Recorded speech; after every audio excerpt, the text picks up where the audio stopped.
તો હવાર પડતા હવારમાં નીકળી પડ્યા છે મેં ત્રણ ભાઈબંધો, એ પણ બે બાઇક લઈને, અને પાછળ મારા આવે છે અમારો બંકો.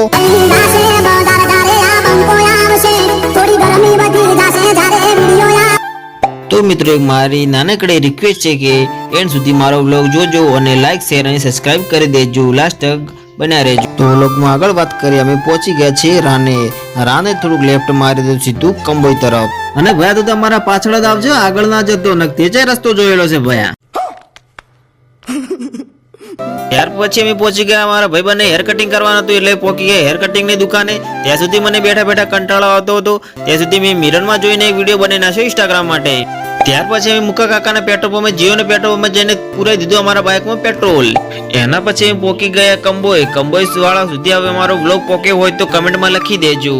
પછી અમારા કંબોઈમાં થોડું કામ પતાવીને અમે નીકળી ગયા છે ઘર તરફ. અને મારો ભાઈબંધ લાવ્યો તો ખાતાની થેલી. બાઇક તો એવી રીતે હાકે છે કે જાણે ના બૈરું તેડીને આવ્યો હોય છે, તો પાછી ખાતાની થેલી.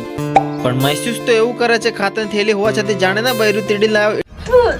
જિંદગીમાં તો ફરી એકવાર અમે અલ્પેશભાઈની સાઈડ મારી દીધી. લાગતું નહીં મને કાલ મોઢો મને ગોઠે બાઇક હાંકવામાં. તું ભાઈ આપણે હળવે હાંકજો, એના વાદે ના રહેતો, નહીતર બાવળિયામાં ગોતા ખાતા હશે. बात तो सही है दौड़ना तो पड़ता है। वाह क्या मुस्कुराहट है।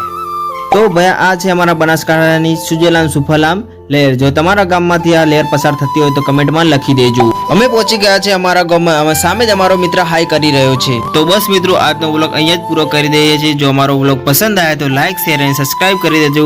અવનવો વ્લોગ જોવા માટે મારી ચેનલ જય કાલકા સ્ટુડિયો ચેનલ સબસ્ક્રાઇબ કરી દેજો. જય માતાજી.